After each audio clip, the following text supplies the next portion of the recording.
तो आज हम पढ़ेंगे अपना fourth, fifth and six topic, that is cognizance, inquiry and charge framing. तो हम शुरू करते हैं कॉग्निजेंस से। Cognizance by magistrate. तो देखिए कितना छोटा है कॉग्निजेंस। सबसे पहले पुलिस रिपोर्ट, मैंने बताया था पुलिस रिपोर्ट की प्रोसेस मेरे पिछले वीडियो में पढ़ा दिया है, तो आप जाके वहाँ से देख सकते हैं जिन्होंने नहीं देखा है। और जिन्होंने देखा है वो हम कॉग्निजेंस से शुरू करते हैं, पुलिस रिपोर्ट से।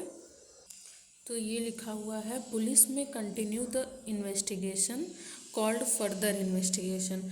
मतलब अगर पुलिस अपना इन्वेस्टिगेशन आगे कंटिन्यू करना चाहती है तो वो होता है, उसको कहते हैं फर्दर इन्वेस्टिगेशन। तो पुलिस रिपोर्ट बन के तैयार हो गई, मजिस्ट्रेट ने कॉग्निजेंस भी ले लिया। तो कब हम मानेंगे कि मजिस्ट्रेट ने कॉग्निजेंस ले लिया है?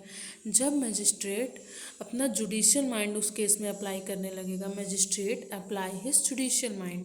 उसके बाद आगे की प्रोसेस तो इंक्वायरी है, इंक्वायरी चलती जाएगी। इसके बाद हम इंक्वायरी का प्रोसेस पढ़ेंगे। तो वहाँ से मजिस्ट्रेट ने कॉग्निजेंस ले लिया और इंक्वायरी शुरू हो गई। तो जुडिशियल मजिस्ट्रेट कॉल्ड एक्यूज्ड, वो एक्यूज्ड को बुलाता है। तीन तरीके से बुला सकता है। पहला, बेल, जो कि समन होता है, वो मैंने लिखा है दे के बुलाया जाएगा। जब टीचर्स पढ़ाते थे तो मैं लिख लेती थी हिंदी में। तो बेल समन, जो हम एक नोटिस भिजवाते हैं कि हाँ आपको इतने तारीख को इतने समय पे प्रस्तुत होना है, तो इसको कहते हैं समन। दूसरा, कस्टडी प्रोडक्शन ऑर्डर, जो कि उन्हें कस्टडी में ले लिया जाएगा। और तीसरा, एब्सकॉन्ड वारंट, जो एक्यूज्ड को वारंट भेजा जाएगा।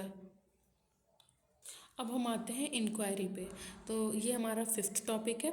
आप देख रहे होंगे इंक्वायरी भी बहुत छोटा सा प्रोसेस है। तो जैसे कि हमने बताया कि कॉग्निजेंस लेते हैं मजिस्ट्रेट, उसके बाद इंक्वायरी का प्रोसेस शुरू हो जाता है। तो वही यहाँ पे कॉग्निजेंस लिया मजिस्ट्रेट ने। उसने मजिस्ट्रेट ने एक्यूज्ड को अपीयर होने के लिए कहा। हमने देखा तीन तरीके से कह सकते हैं, बुला सकते हैं। उसके बाद मजिस्ट्रेट जब एक्यूज्ड आ गया तो मजिस्ट्रेट उन्हें उस इन्फॉर्म करेगा एक्यूज्ड को क्या क्या एलिगेशंस आप पे लगाए गए हैं। Inform the accused about allegation.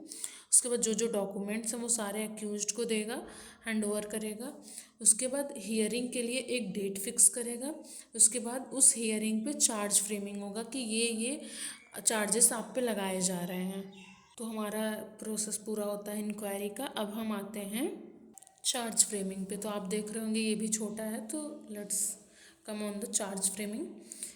तो एक डिफेंस होता है, एक प्रोसिक्यूशन होता है। किसी भी केस में एक डिफेंस होता है, प्रोसिक्यूशन होता है। लेट्स टेक एग्जांपल कि ए डिफेंस है और स्टेट जो है वो प्रोसिक्यूशन है। मर्डर के केसेस में स्टेट ही लिया जाता है, आपको इतना पता होगा। तो दोनों पार्टीज़ की हियरिंग होगी, उसके बाद चार्ज फ्रेमिंग होगा या डिस्चार्ज होगा। चार्ज फ्रेमिंग और डिस्चार्ज क्या होता है? अगर डिस्चार्ज होता है, नो चार्ज फ्रेम, अगर कोई चार्जेस उन पे लगाए ही नहीं गए एक्यूज्ड पे, तो वो डिस्चार्ज हो जाएगा, उसके ऊपर कोई चार्ज नहीं फ्रेम होगा। और या तो चार्ज फ्रेम होगा। तो यहीं से अगर उसके ऊपर चार्ज फ्रेम हो जाता है तो यहीं से ट्रायल का स्टेज शुरू हो जाता है। This is the stage from where trial begins. This stage of charge framing differentiate the inquiry and trial. तो आप इसमें देखिए जो मैंने बताया था,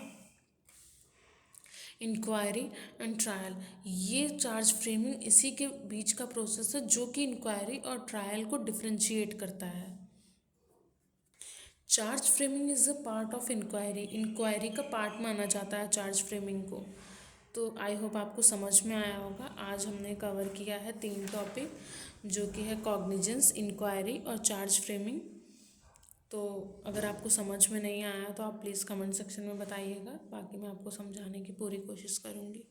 तो मैं आपको एक बार पूरा दिखा दे रही हूँ। आपको अगर लिखना हो तो आप वीडियो पॉज करके देख के लिख लीजिएगा। ये हुआ कॉग्निजेंस बाय मजिस्ट्रेट, फिर आता है इंक्वायरी, फिर आता है चार्ज फ्रेमिंग। तो आप देख के लिख लीजिएगा। Bye bye guys, thank you.